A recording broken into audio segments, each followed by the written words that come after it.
vamos a dar comienzo a la sesión general de nuestro hospital, que esta sesión para el servicio de gastroenterología es muy especial porque del 2 al 4 de abril estamos llevando a cabo nuestro ya tradicional curso anual de actualidades en gastroenterología y hepatología, que lleva el nombre del fundador de nuestra especialidad, el doctor Abraham Ayala González, quien justamente en este hospital hace ya seguramente, ¿verdad, doctor Wolpert? Más de 90 años, porque nuestra querida Asociación Mexicana de Gastro cumple 90 años. Entonces, para nosotros es muy, muy grato poder contar siempre con el apoyo de nuestras autoridades, de nuestra Dirección de Educación y Capacitación en Salud, que nos reservan y nos apoyan con este espacio para que vaya enlazado a los módulos de nuestro curso. Y el día de hoy toca el turno a los módulos de enfermedades hepáticas y es por eso que hemos pedido a nuestro coordinador de la clínica de hígado, quien además es honrosamente es nuestro actual presidente de la Asociación Mexicana de Hepatología, el doctor José Luis Pérez Hernández, que coordine esta sesión. Bienvenido, doctor, y muchas gracias.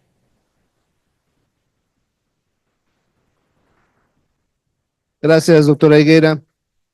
Buenos días a todos, doctora Conejo. Buenos días, siempre es un gusto saludarle, saber que está con nosotros, saber que estamos creciendo y hacer sinergia con ustedes. Maravilloso. Muchas gracias al doctor Acosta de Investigación. Gracias, doctor, por estar aquí con nosotros. También nos ha apoyado mucho la doctora de enseñanza, doctora Rocío. Muchas gracias. Y al doctor Wolper, que hoy nos acompaña, agradecerle mucho. Esta es una sesión muy, muy interesante. Primero porque nos acompaña un gran personaje de la medicina mexicana, de verdad, alguien que ha crecido, que es alguien que propone, que resuelve, que tiene mucha historia. Él es especialista en medicina interna y gastroenterología, hizo hepatología en la Clínica Mayo. Por sus contribuciones en medicina recibió la condecoración Eduardo Lisiaga, otorgada por el Consejo de Salubridad General. Fue presidente de la Academia Nacional de Medicina de México, es expresidente de la Asociación Mexicana de Hepatología, aunque me diga que a veces sí, veces no, estamos platicando ahora. Expresidente de la Asociación Mexicana de Gastroenterología, ha fungido como subsecretario de Salud, presidente de la CONASEM, fue presidente del Consejo Mexicano de Gastroenterología y un largo etcétera, pero me parece que sobre todas estas cosas que he dicho, es una gran persona, una gente muy razonable, una gente con la que uno gusta platicar porque nos enseña siempre muchas cosas.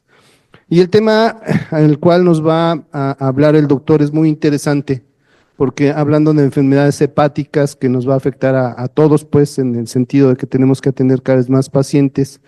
El hígado graso está siendo una pandemia muy grave, que si lo vemos va a matar muchas más pacientes que mató COVID. La diferencia es el tiempo. COVID era algo muy agudo, como todos mundo sabemos, y más el día es una pandemia que va a matar muchísima gente. Hace muchos años el problema de hígado se centraba mucho en el consumo de alcohol y cirrosis, por supuesto.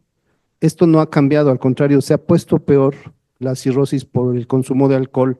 La gente toma más alcohol que antes, las mujeres toman mucho más alcohol que antes y esto hará que los pacientes que tengan cirrosis por alcohol pues sean cada vez más. Lo alarmante es que el hígado graso, que ha cambiado de nombre, NASH, MASH, ahora es MASLD, está bien, se refiere a hígado graso, ya alcanzó literalmente a los pacientes que consumen alcohol. E insisto, esto es no porque el hígado y el alcohol haya bajado, al contrario, subió un poquito, pero ya la prevalencia de síndrome metabólico, obesidad, diabetes descompensada, es cada vez mayor en nuestro país y esto hará que muchísimos pacientes tengan cirrosis pronto.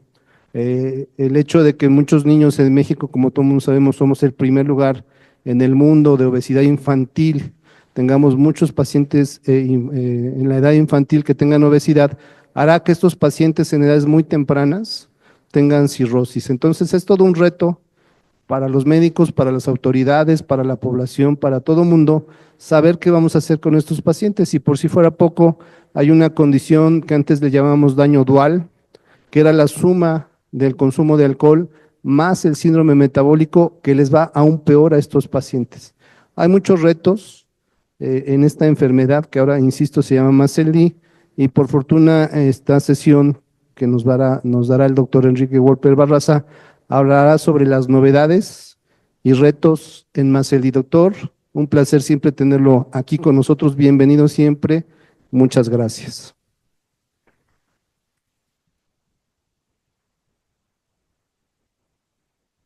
Muchas gracias, doctor Pérez Hernández. Señora directora general del Hospital General de México, Eduardo Lisiaga, colegas y amigos, me da mucho gusto estar en este auditorio y en este hospital. Yo siempre he dicho que aquí nació la medicina mexicana moderna, es la cuna de la medicina nacional. De aquí migraron para formar otras instituciones, pero este fue el corazón de la medicina mexicana. En la primera mitad del siglo pasado se formaron los 3 primeros institutos nacionales de salud y se quedaron aquí cerca para estar junto a su alma mater, y así está el Hospital Infantil de México, el Instituto de Cardiología, el Hospital de Enfermedades de la Nutrición, donde yo me formé aquí a la vuelta en Doctor Jiménez, y después se formaron otras instituciones que le dan cohesión al Sistema Nacional de Salud. Pero aquí nació. Por eso es siempre un privilegio y un honor participar con ustedes en las actividades académicas. Yo le agradezco a Fátima Higuera de la Tijera esta invitación y que haya escogido precisamente el tema de hoy, que como señaló el doctor Pérez Hernández, es una verdadera epidemia en el mundo. Lo que llamamos coloquialmente hígado graso es realmente una de las enfermedades más frecuentes y que va a dar lugar al mayor número de pacientes con insuficiencia hepática, con cirrosis hepática. Hoy por hoy es ya la primera causa de cirrosis, más allá de la cirrosis por alcohol o por virus B o por virus C y otros padecimientos del hígado, y es quizás ya en este momento la primera indicación para trasplante de hígado. De ese tamaño es el reto que representa la enfermedad por hígado graso.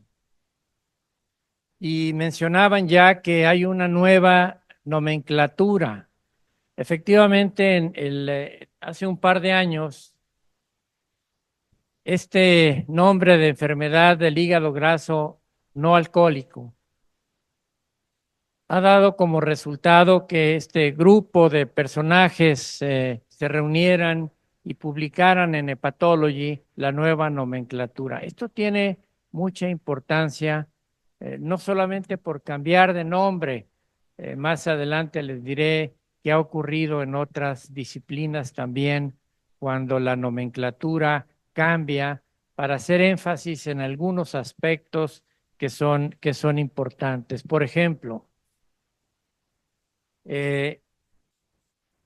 ya les mencionó el doctor que ahora para hablar de hígado graso hablamos de MASLD, y estas son el acrónimo en inglés de Metabolic Dysfunction Associated Steatotic Liver Disease. Es un nombre muy largo que a muchos no dejó satisfechos, pero que quita la palabra alcohol, aunque fuera en sentido negativo, no alcohólica, para dar la posibilidad que existe, desde luego, y que yo creo que su frecuencia es muy alta, de la combinación de ambos factores, de síndrome metabólico y algunas cantidades de alcohol, aunque no necesariamente sea el alcohol la causa principal.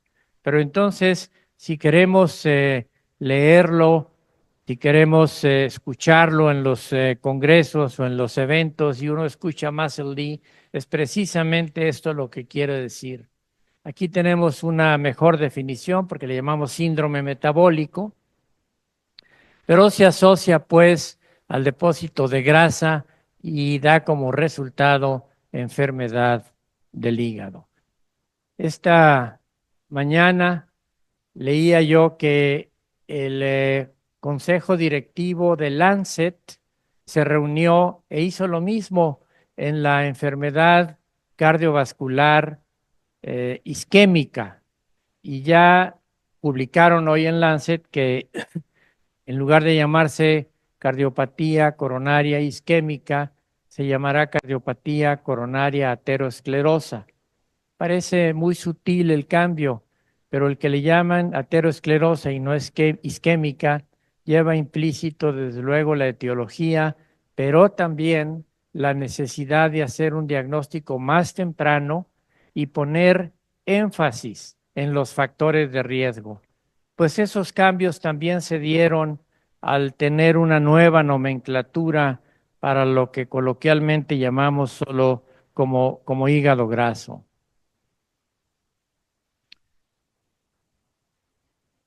No cubriremos todos los aspectos del síndrome metabólico y lesión hepática, pero sí es importante que señalemos, aunque sea de manera breve, esta epidemia de obesidad en niños y adultos, que ya lo señalaba el doctor Pérez Hernández, nos coloca desafortunadamente como el país con más prevalencia de obesidad en niños y adolescentes.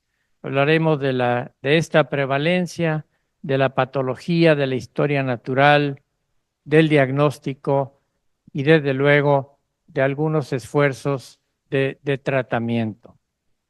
Miren, este cuadro del Hospital del Niño en Cincinnati señala que el 32% de los niños tienen sobrepeso y están arriba de la percentila 85. Obesidad del 17% y obesidad extrema entre el 4 y el 8%. Y señalo esta tabla, hay muchos estudios que confirman estos resultados, porque esta sociedad, NASHAN, es la North American Society for Pediatric Gastroenterology, Hepatology and Nutrition. Está muy vinculada a lo que hacen los pediatras en México. Desde 2006 que hicimos el Congreso Panamericano de Gastroenterología en la ciudad de Cancún, invitamos a esta sociedad y a los pediatras mexicanos, y a partir de entonces, en todos los congresos nacionales de gastroenterología, ustedes verán que hay una participación conjunta entre las asociaciones de pediatría y la Academia de Pediatría de México, con esta asociación, de tal manera que los pediatras de todo el continente pues hablan de los mismos datos, conocen toda la patología de las naciones, y eso ha permitido avanzar en cuanto a lo que ellos señalan, que han avanzado mucho hablando de las mismas, de la misma forma y con los mismos datos en las enfermedades pediátricas. Y la prevalencia, pues con excepción de algunos países del Oriente, en donde la prevalencia puede ser mejor, realmente estamos ante una verdadera epidemia global.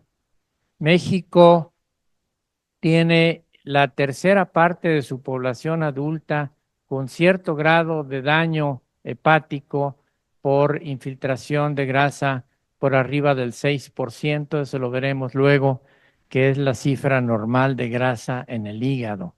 Pero todos los países, no se escapa ninguno que no tenga un porcentaje muy cercano al 30%, lo cual es verdadera pues, catástrofe en salud pública si consideramos la gran cantidad de pacientes que si no los cuidamos, si no les advertimos que esto puede progresar a formas más graves de daño hepático, pues van a acabar saturando hospitales como este en los servicios de medicina interna, de gastroenterología, de patología y desde luego de cirugía. El porcentaje normal de grasa que todos tenemos oscila alrededor del 6%. Si hay un porcentaje mayor, y los enfermos que vemos en consulta con hígado graso realmente tienen porcentajes mucho más elevados, del 19%, del 25%, y de ellos muchos van a evolucionar, aunque tengan hígado graso, pues razonablemente bien y ni siquiera van a solicitar el apoyo de nosotros en los servicios de salud. Pero hay un porcentaje no despreciable, entre el 10 y el 30% de estos enfermos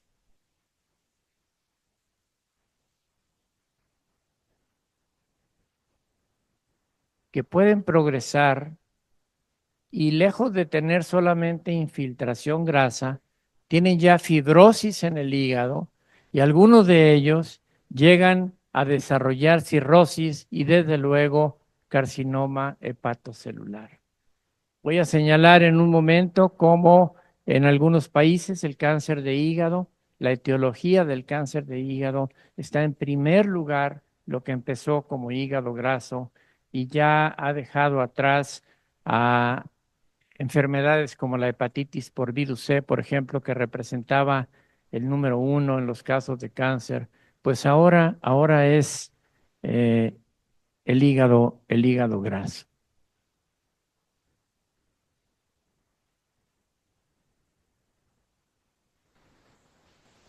Que como parte integrante de este síndrome metabólico, y eso es importante que lo reconozcamos, no va solo.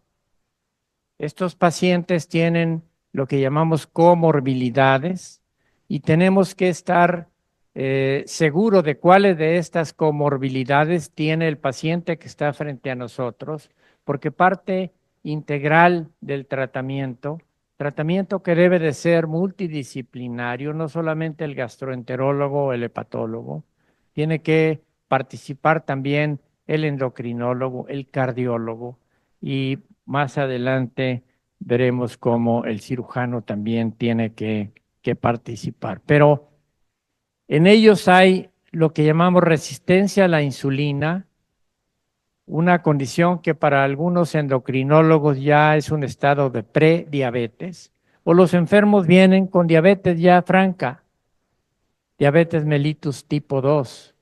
Muchos de ellos tienen hipertensión arterial, dislipidemia, sobre todo hipertrigliceridemia y un colesterol al que llamamos bueno o protector, la lipoproteína de alta densidad muy baja, abajo de 40 miligramos por 100 decilitros.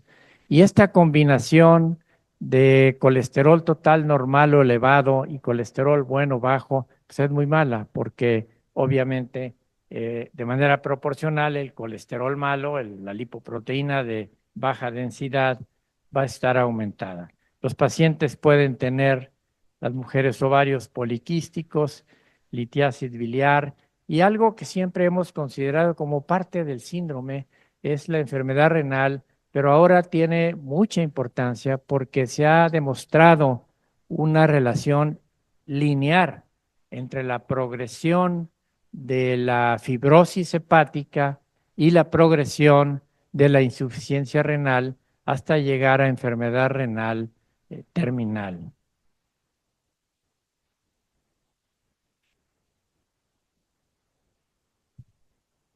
Aquí señalamos cómo esta combinación de MASLD y aumento de la fibrosis condiciona enfermedad renal terminal, pero esto hace que el problema se complique.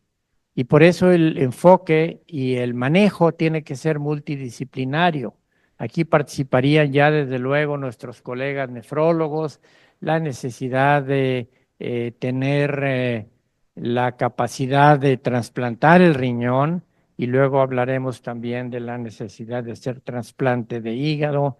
Y luego por eso es que en instituciones de avanzada como es esta, como es el Hospital General de México, como son algunos institutos nacionales de salud, y recientemente leíamos que el Hospital Juárez de México también se hace el trasplante simultáneo entre el riñón y el hígado, lo cual es una complicación, pero tenemos la capacidad y tenemos la materia prima a los cirujanos especializados en trasplantes que puedan hacer al mismo tiempo el riñón y el hígado.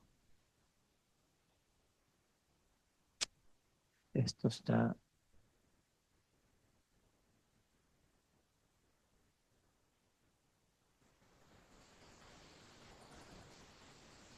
Para señalar nada más la magnitud del problema,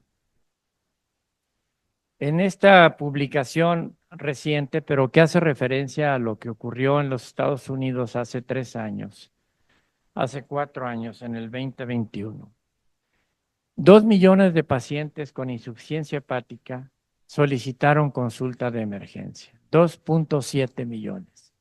Y de ellos la mayoría, 2 millones, tuvieron que ser hospitalizados y muchos fallecieron. 134,000 enfermos se murieron, que es como el 7.6% de los enfermos que van a urgencia, que son hospitalizados y que desafortunadamente pues no pueden salir adelante.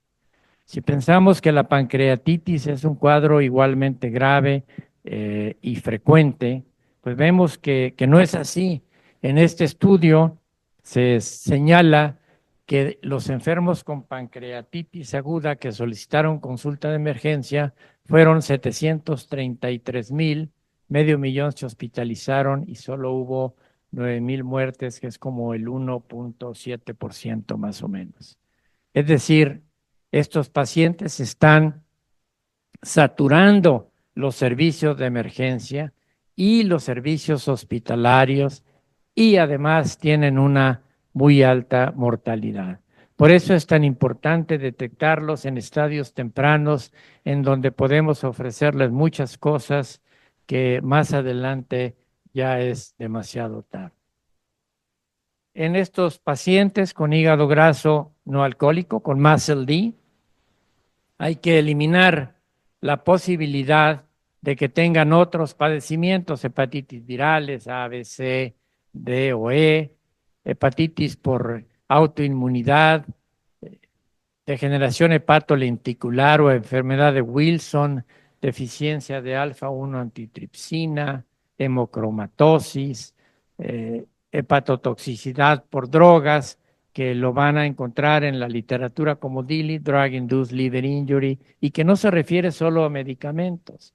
Este no es el foro para hablar de enfermedad por fármacos, pero la mayor parte de los casos que vemos, algunos con hepatitis fulminante, se debe a productos que no son propiamente medicamentos, hierbas, suplementos alimenticios, en los que hay que tener mucho cuidado cuando estamos viendo un paciente en estas condiciones, porque la familia, el paciente habitualmente llega en coma, pero la familia ni siquiera menciona que están tomando hierbas o suplementos alimenticios porque no los considera medicinas, y esto es muy importante tener en cuenta e interrogarlo específicamente, trastornos genéticos y metabólicos.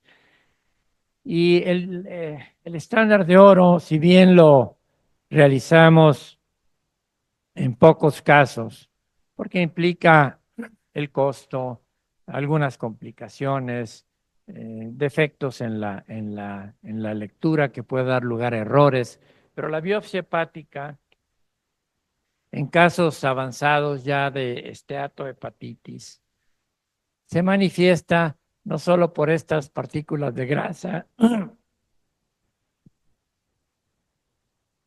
de gota gruesa, sino también septos fibrosos y focos de inflamación en el lobulillo hepático, como vemos aquí. Estas biopsias ya se hacían desde hace muchísimos años y fue en este hospital, aquí precisamente, en el servicio de patología, cuando patólogos destacados que aquí trabajaban, Herman Brand, Rui Pérez Tamayo, nos enseñaban a los estudiantes de medicina que esta definición de lesión hepática podía verse mucho mejor con una tinción especial de tricrómica o de masón, en donde el tejido fibroso se tiñe de este color azulado y podemos ver cómo se forman estos nódulos completos de regeneración que hacen el diagnóstico de cirrosis. Bueno, pues este diagnóstico histológico se hacía pensando fundamentalmente en el consumo exagerado de alcohol. Y déjenme decirles que hace muchos años, pues los residentes hacíamos las biopsias de hígado y las que a mí me tocó hacer en la Clínica Mayo, había que hacer el diagnóstico de inmediato, no llevarla y dejarla y que a la semana nos dieran el diagnóstico o nos dijeran que iban a hacer tinciones especiales, histoquímica y que regresáramos en un mes. No, teníamos que dar la respuesta en el momento. Entonces el corte se hacía por congelación y llevábamos los fragmentos de hígado pequeñitos, lo hacíamos con una aguja que era de muy difícil manejo, que se llama Wim Silverman. Y cuando yo le llevaba al jefe de patología la biopsia, para que inmediatamente me diera el diagnóstico y yo poder completar el expediente, me decía alcoholic hepatitis. Y este era el doctor Archie Wagenstotz, que fue una leyenda de la anatomía patológica en los Estados Unidos y en el mundo. Y yo tratando de explicarle en mi Spanglish que el enfermo o la enferma no bebía alcohol. Entonces se molestaba y me decía, "What part of alcoholic hepatitis you do not understand, doctor?" Entonces agarraba mi tejido y me iba y volvía a interrogar al paciente y efectivamente no bebía alcohol, lo bebía en forma moderada. Y fue unos años después, ahí mismo en Rochester, cuando un patólogo más joven sí empezó a creer en esta posibilidad y estudió los casos de enfermos que tenían la imagen histológica idéntica al enfermo con hepatitis alcohólica, pero que no bebían alcohol. Y de ahí nació el término. Y fue el doctor Ludwig, que en los proceedings de la Clínica Mayo de 1975 hizo la primera descripción. Pero tuvo que ser un patólogo joven el que creyera que esta posibilidad existía. Y realmente esto cambió el concepto que teníamos de enfermedad hepática no alcohólica. El mundo es de ustedes, de los jóvenes. Ahorita está un poco de cabeza, pero ustedes lo pueden arreglar y hacer caso al paciente, que es el que nos está diciendo exactamente lo que verdaderamente tiene. Hace unos años, antes de la pandemia, la doctora Fátima Higuera de la Tijera y otros colegas de la Asociación de Gastroenterología dieron un curso que se da año con año en la Asociación Mexicana de Hepatología. Aquí se unieron otras asociaciones, la de Gastroenterología y la de Medicina Interna, hoy Colegio de Medicina Interna, para hacer un libro que pudiera decirle a los médicos generales cuáles eran los problemas más importantes en relación a las enfermedades del hígado. Y precisamente en este libro hay 4 capítulos dedicados a lo que en ese tiempo era solo el hígado graso. La clasificación y la magnitud del problema, los métodos de diagnóstico, tanto invasivos como la biopsia hepática, como otros no invasivos, el fibrotest, la determinación por métodos bioquímicos y la relación entre transaminasa y el número de plaquetas, el ultrasonido, desde luego, la elastografía, la resonancia magnética, los métodos que ustedes pueden consultar, y en este libro está muy bien explicado cómo llegar al diagnóstico de los diferentes grados de esteatosis hepática. El capítulo de tratamiento nutricional es muy extenso y está muy bien escrito. Yo les recomendaría a quienes estén interesados en el tema leerlo. Y luego el tratamiento farmacológico, el que teníamos en ese momento y lo que estos autores del Hospital Médica Sur, varios de ellos, decían que podía ser el tratamiento adecuado para el futuro. Pero miren, en el primer artículo de este segmento, el doctor Bernal Reyes es un gastroenterólogo de Pachuca, Hidalgo. Empieza su capítulo diciendo, no tenemos una clasificación aceptada por todos y esto es una asignatura pendiente para los especialistas e interesados en el tema. Bueno, ya se hizo la nueva nomenclatura, ya la conocen ustedes, de manera que esta asignatura pendiente que señalaba Bernal Reyes ya se cumplió.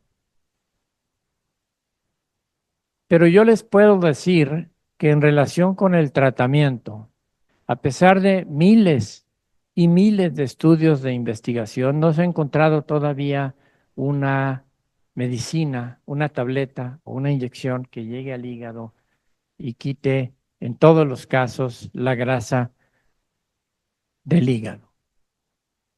Pero lo que se ha demostrado, y esto lo señalan todos los estudios, ahí sí sin distinción, que los cambios en la dieta, que la modificación del estilo de vida, evitar el sedentarismo que nos afecta a todos y el manejo de las comorbilidades de las que mencionábamos hace un rato, dislipidemias, resistencia a la insulina, franca diabetes, hipertensión arterial, obesidad, es la mejor forma de tratar a estos pacientes e impedir que progresen a esteatohepatitis, a cirrosis del hígado y a cáncer de hígado.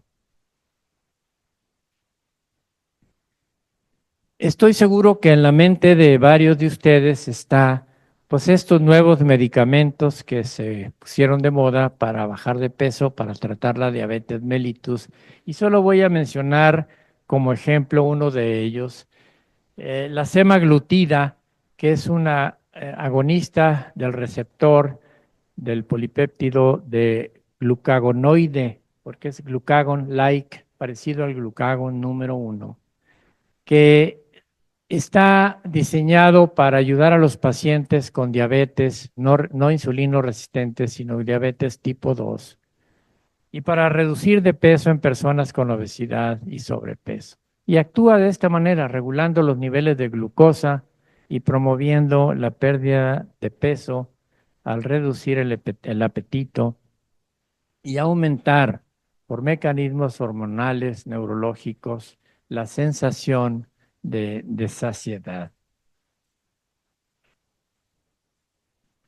Es un agonista, es un imitador de lo que ocurre de manera natural, pero estimula la secreción de insulina, suprime la producción de glucagón, baja los niveles de azúcar, retrasa el vaciamiento gástrico, lo que disminuye el apetito, y mejora la sensibilidad a la insulina, disminuyendo la cantidad de grasa en el hígado y la producción excesiva de glucosa por el hígado. Pero déjenme señalarles esto que está aquí como una de las manifestaciones importantes de la semaglutida. Retrasa el vaciamiento gástrico. Pues lo retrasa de tal manera que está siendo un verdadero problema en los pacientes que se van a operar.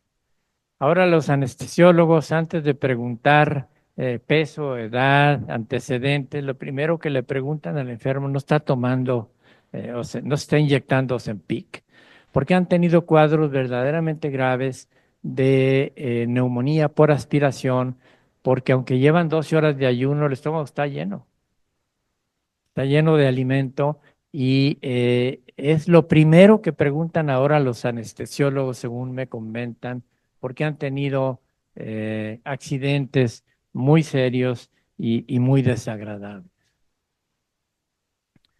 Sí reduce la grasa en el hígado, en un 29% disminuye de manera importante y en las comorbilidades como diabetes, resistencia a la insulina sí puede ser útil, de manera que se los dejo ahí.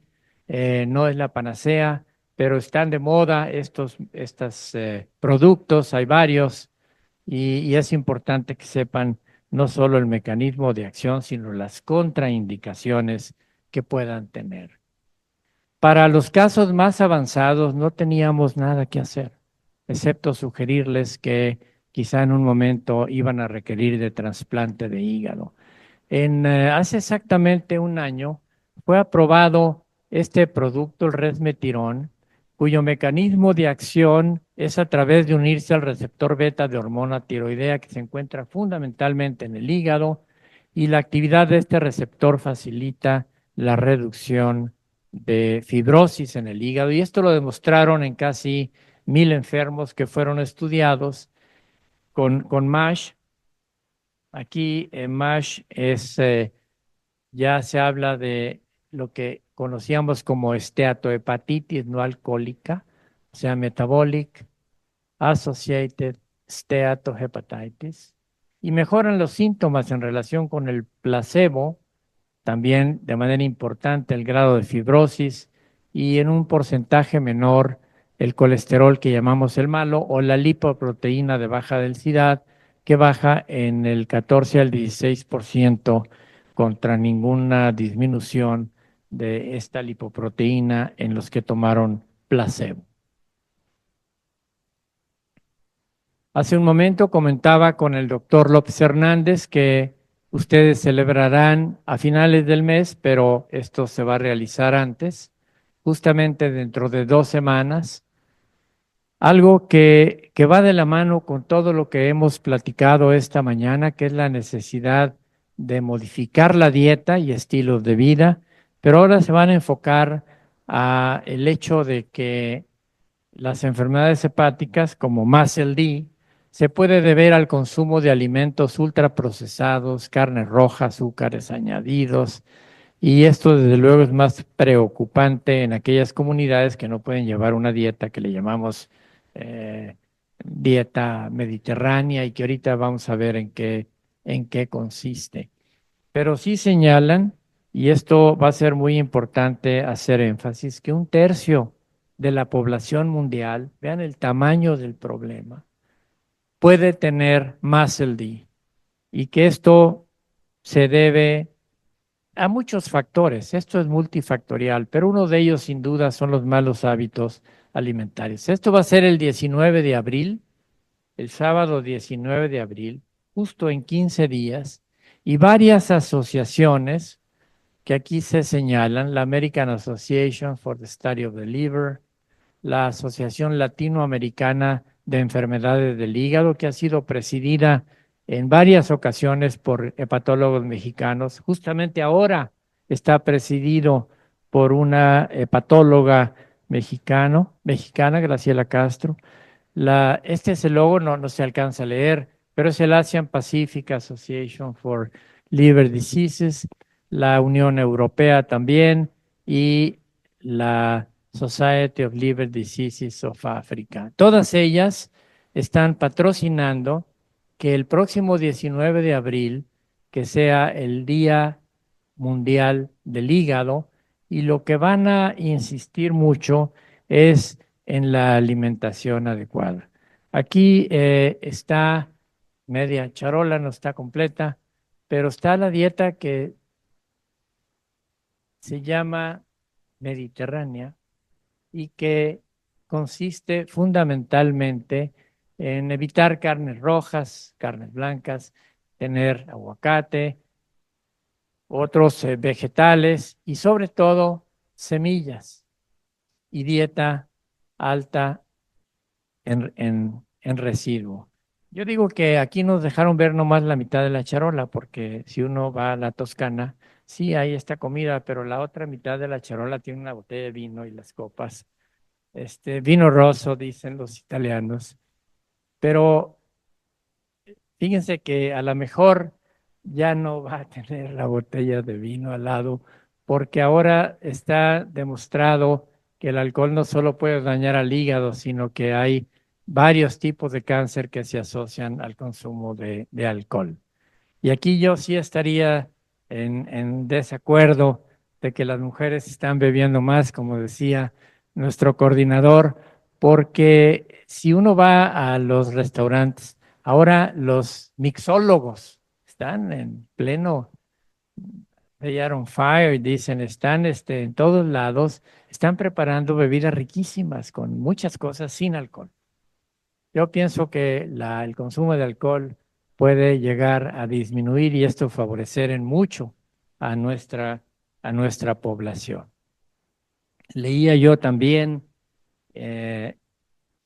ayer, justamente, que la Secretaría de Salud diseñó y emitió ya varios protocolos para el manejo de diversos padecimientos, entre ellos el síndrome metabólico, diabetes mellitus, para que idealmente, esto es una indicación de la Secretaría de Salud y desde luego los buenos deseos, para que en todas las instituciones públicas y privadas el manejo de distintos padecimientos pueda ser no solo el mejor, sino homogéneo.